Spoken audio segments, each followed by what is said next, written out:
Thanks, Harriet. Fantastic. Questions? We have about 15 minutes for questions. Would you like to start us off? First hand here, I thought was here. The next one. I thought that was really interesting. I work with digital and environmental activities, and I couldn't help but notice that as the internet took off, the sense of environmentalism seemed to disappear a bit. It's almost like everyone's distracted by what they see on the internet. And so I was wondering, sort of, in your projects that you've been involved in, do you look at the digital agenda? Do you see how that can be used or is being used effectively in transition activities, but also data itself and how data can be mobilised? There seems to be lots of talk about open data at the moment, but less about data strategies and how data can be mobilised to be involved in the transition process. Do you want to take 2 or 3 questions first? Yeah, go ahead. Thank you, Harriet. That was really helpful. And I think you talk about imaginings. The best bits of imaginings to alternatives to just giving into climate change for us have come through 8-year-olds. I was wondering if there's anybody else in the room from an education background who does education. Anybody else? But if you're in 2, it'd be great.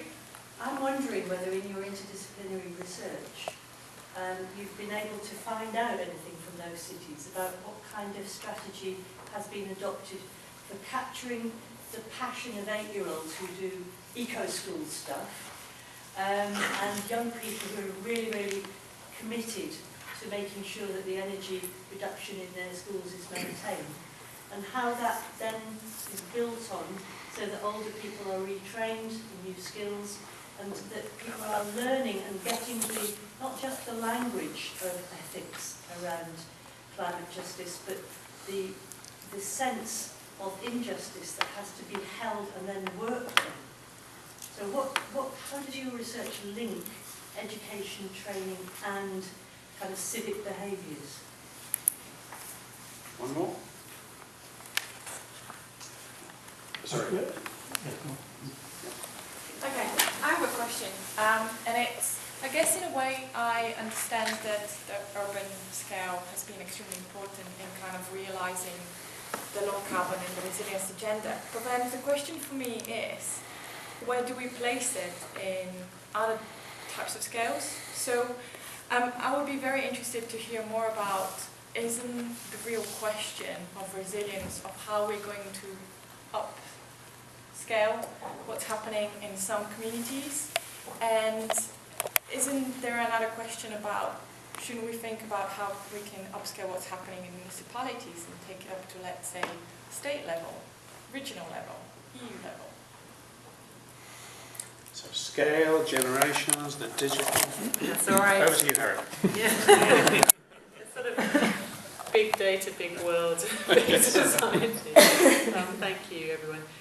So turning to, I'll do the questions in order if I may. I think the relationship between digital and environmental is very interesting. I think the way in which that's currently being figured around the notion of big data is around smart. What does a smart city mean? You can get a smart carbon city these days, you can get a resilient smart city, you can, any kind of combination of those terms that you wish to use. There is then, of course, a politics about data, of whose data counts, how you access data, and so on. As you refer to open data, other people talk about big data. Somebody a couple of weeks ago referred to it as fat data. I'm not sure what fat data is, but apparently it's very thick stuff that comes through wires and is very congested. Where is the politics going here? So I work on this low carbon network funded project, which is about the emergence of a smart grid in the northeast of England. And I think one of the things that we see in that project are 2 different sort of spatial logics. One of which is about time, which for the retail companies in the energy world is about how do we understand the consumption over time. For the network operators, for the wires and pipes businesses, they need to understand the spatiality of demand and of energy consumption. And think it was probably a blessing to be at the Energy Pipes and Wires conference last week in Brighton. But one of the very interesting things about that conference is the way in which those companies are now seeking to engage communities directly. So they're seeking in multiple ways to kind of cut out the retail end of the energy market. Those things are very experimental at the moment. I mean, not even in the way that I describe experimental, but they literally kind of been there testing things out in laboratories and so on. But it does, for me, suggest that there are potentially other ways of operating the energy market, and energy is the thing that I know about, and I assume that it could also be true in waste and water and so on, which could be quite interesting, and which could produce other forms of ways of relating to energy and other kinds of transitions than ones we've been talking about today. So I'd suggest that space is one to think about. In terms of education, I'm lucky enough to have a very vibrant, almost 8-year-old in my own house, who the other day asked me why I wouldn't, in actually hearing the news, typhoon in the Philippines, her response was, why was I not standing on a hill in Durham and shouting out about climate change? She felt that there were plenty of hills in Durham that I could stand on and I could yell, and somebody should be listening. And that is how I think sort of 7- and 8-year-olds, in my experience anyway, they're very direct, and they think that almost anything is possible. And I agree that it's an incredible resource that we need to kind of fire our imaginations with and engage. I mean, I think it comes to some of the questions around procedural justice that I mentioned before, that I think their voices are not very present. I mean, 7- and 8-year-olds, one group, but also other categories of youth are fairly excluded from thinking about our energy futures in ways which are very unfortunate, as it is actually, of course, their future that we're also talking about. And so if we were to think about what might a just energy transition involve, from my perspective, it would involve some different ways of thinking through what energy transitions mean in particular communities, in particular urban spaces, that would be much more proactive about involving excluded groups, including you. So if there's work of that kind that's going on here in Manchester, which can be part of Cure, then I think it would be a very powerful thing indeed. Rally, thank you for your question. I spent most of this afternoon examining Rally's PhD, which I'm very pleased to say that she passed with minor corrections, but I asked her not to ask me any direct questions. You see, Rally, I told you not to ask me questions. But in terms of this question about scaling initiatives and the sort of experiments that we have talked about today, I do think it's a mistake to think about scales as sort of discrete spatial arenas in which you can sort of readily translate what's happening in one arena to another. And instead, what we find is that it's the networks that these experiments are part of that enables them to travel. So one project that we've looked at in Monterrey in Mexico actually failed on the ground in many ways. It was a low-carbon development aimed at low-income households. But it allowed the actors involved to establish something called the green mortgage, or to work out the financial arrangements which would allow green mortgages to work in Mexico, and they're now rolled out across most urban settings in Mexico. You can now apply for, as a householder, you borrow more money if you buy a green house, and so the volume house builders are building greener houses so that people will spend more money. The economy of that, and whether we're putting people into debt and so on, we want to ask about those politics. But if you want to know how experiments travel, that's how they travel. Is it the things that they fold into them in the first place, the things of which they are made, allows them to travel. So extracting them and trying to get them to work somewhere else, in our experience, doesn't seem to work. But it's instead who you can bring to the table when you're putting these things together in the first place. And so it suggests to us that any initiatives that are being undertaken need to really pay attention to that in their design phase. Okay. Mark, first, then Eric, and then the gentleman over. Two-part question. It's the 50th anniversary of Doctor Who this Saturday. So I want you to imagine that he lands in his TARDIS, and he takes you back to the Rio Earth Summit, the first one, 1992. And you have the world's attention for 5 minutes. You're a voice from the year 2013. What do you say? Okay. And my second question is, when Cure 3 is launched in 5 years' time, okay, 10, I don't know, what will we have regretted not doing between 2013 and whenever that is? Okay. Harriet? Yeah, that's what I'm here for. Thank you. It's of course wonderful to think about these variegated zones of experimental exceptions with all sort of interesting, not so interesting forms of experimentation about energy transition take place. But they're always, of course, invariably embedded in wider configurations that foreclose particular imaginaries to become generalized while making others possible. Let me give you an example of that. I want to have your comments on that.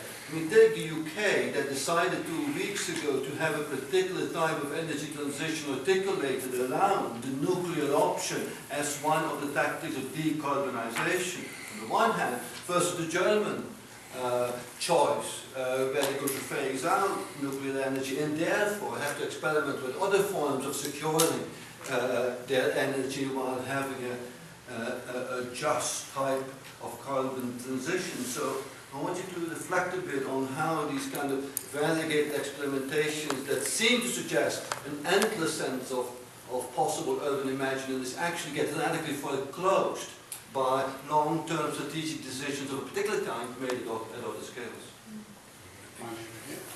Professor Bulkeley, I don't know how many oceanographers or climatologists or engineers are present here today, but I can imagine them hopping with frustration at what is missing from your lecture. It's perhaps a bit rude to a visitor, excuse me for being frank. That's okay, I'm very pleased to be. You mentioned at the beginning experimentation for reconfiguring socio-technical systems in order for urban communities to address climate change. We've missed out on the technical. The oceanographers and the climatologists would say we are in a complete emergency. Carbon dioxide now is at 400 parts per million, and the only thing to do with concentrations, not with emissions, but with concentrations, bringing them right down to the pre-industrial level. This is where engineers come in.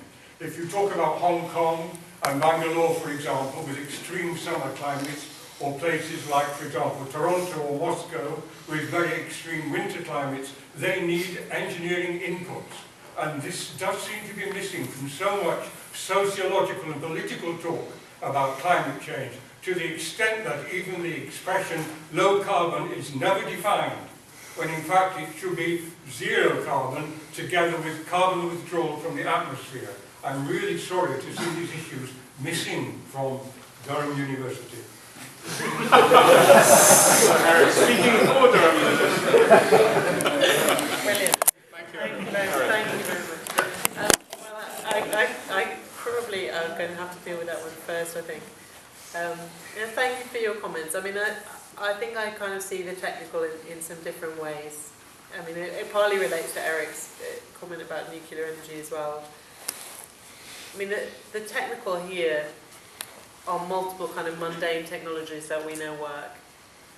So we know how to build houses that don't take as much energy as the ones that that we build as standard. We know what small-scale solar power can do. One of my students, Andreas, has been working on solar hot water in Brazil, and very sort of low-tech, both kind of low-tech solar technologies developed in favelas and rolled out through community projects, plus 2 more high-tech kind of solar hot water projects that are being rolled out across the urban areas of Rio and Sao Paulo in particular. So I'm interested in sort of appropriate technologies, the ways in which they're becoming integrated into cities and the extent to which they're not. I mean, I listen to, I hear what you're saying in terms of a climate emergency, but the discourse of a climate emergency for the last 25 years has got us nowhere in terms of response to climate change. Because what that has done, and I think this kind of neatly takes me to Mark's question, what the idea of a global climate emergency driven by climate science has done has led the world to focus on events such as the conference which is currently taking place in Warsaw, which will be the 21st COP or something, or not quite 21st, I think it's the 19th conference of the parties in the international community meeting to try to create a global solution to climate change. Now, if I was to go back to Rio, I would say to them, if you think that sorting out climate change is going to be the same as creating a treaty to address the ozone layer, please don't think that. And I would say, you know that you're going to get everybody to sign up here to a kind of broad general declaration for the United Nations framework on climate change. That is going to be a very important agreement that is going to hold other people to account through 25 years worth of poor political process. That agreement remains important, and it remains what structures what is done at the urban level and what's done nationally. But if you think that that is the game in town that you should be focusing on, you're putting your energy in the wrong place. And that you should instead be focusing on where greenhouse gas emissions come from, in the energy companies, in the supermarkets, in the corporations that structure the way in which we emit greenhouse gases. And if you ignore those from the outset and then try to bring them in later, you'll have created a whole set of political machinery which is very difficult to undo, and which might not get us the solution that we want. I'll leave it to Stefan to come back later and say what Cure shouldn't do, because although I do speak, of course, for the whole damn university, I'll let Stefan speak for Manchester University. And to come to Eric's argument, I mean, Eric, I couldn't really agree with you more. That what we're seeing here are particular imaginaries of the future that are greatly configured by the circuits of which they're part, and I think much of our analysis suggests that zones of exception are created, of course, to allow the normal to continue as normal. That's the point of zones of exception.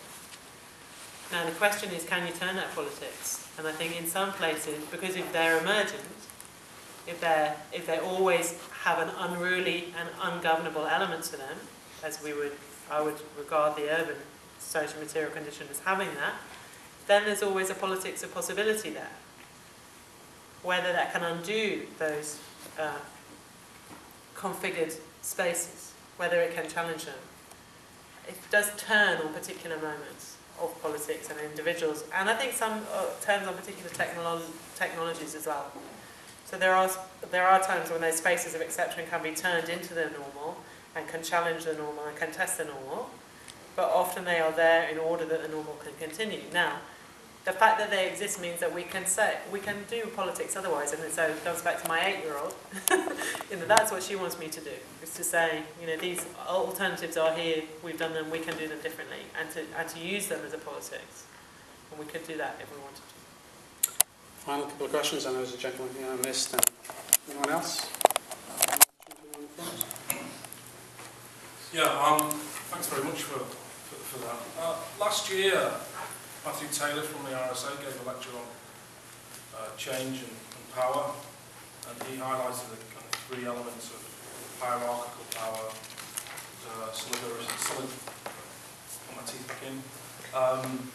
solidaristic, I think I might be saying the wrong word, and individualistic power, and it's only when we manage to get a balance between those 3 in the most appropriate way that we see any change happen. And over the course of the last couple of decades or maybe slightly longer, we've seen a decline in the trust of hierarchical structures. We've seen people move away from those social structures as well, and it's been dominated by the individualistic approach.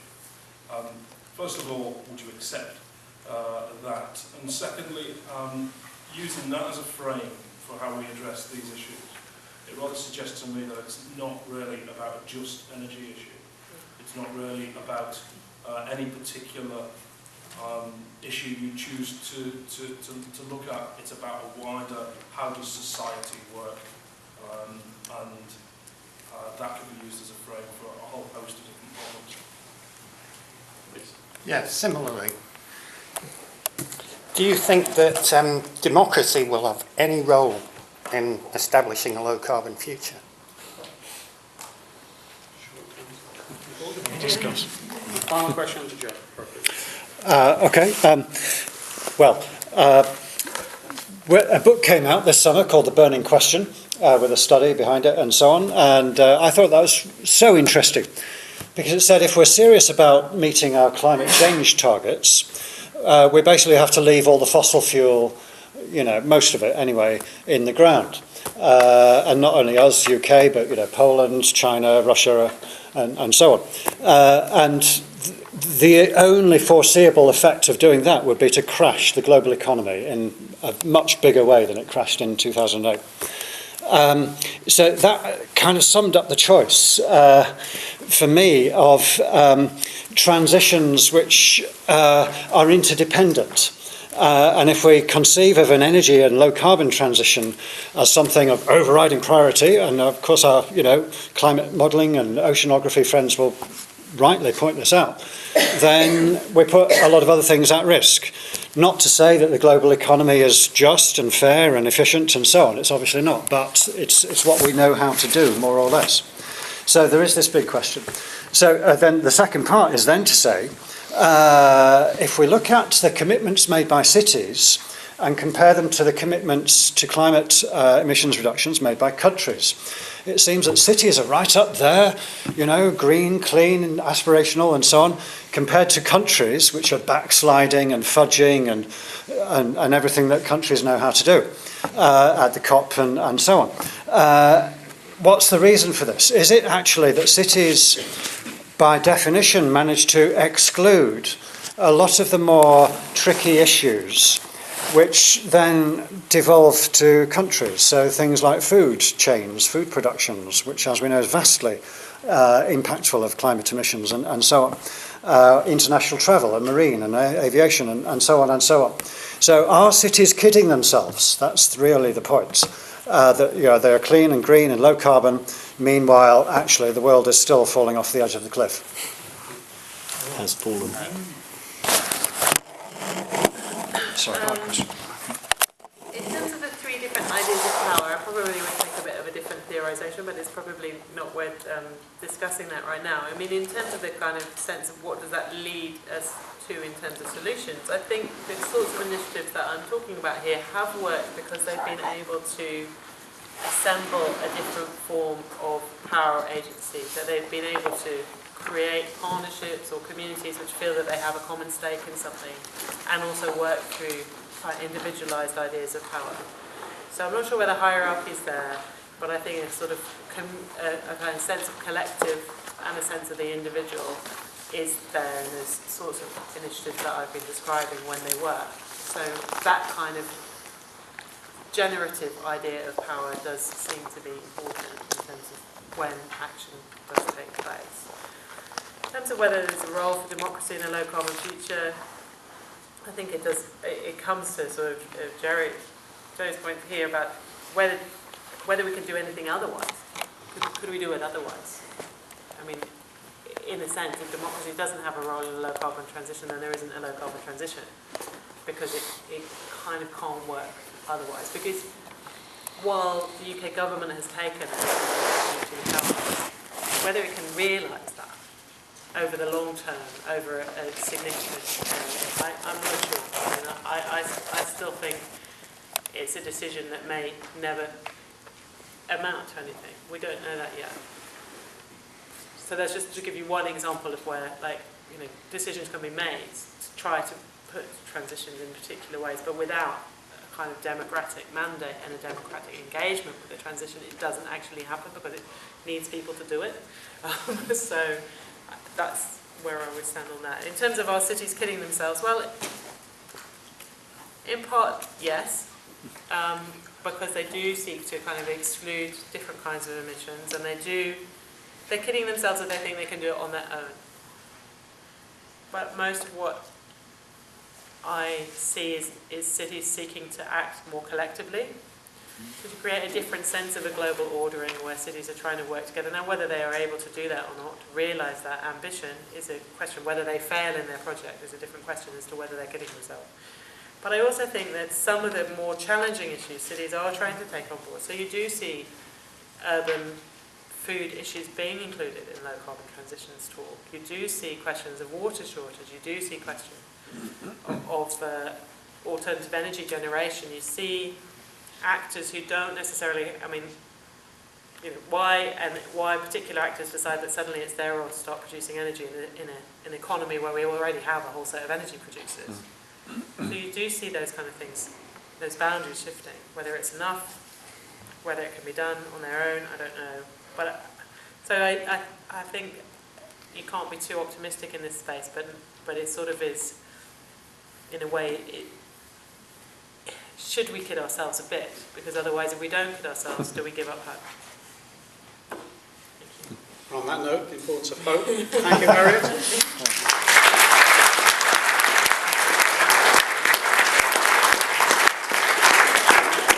Thank you again, everybody, for coming out this evening.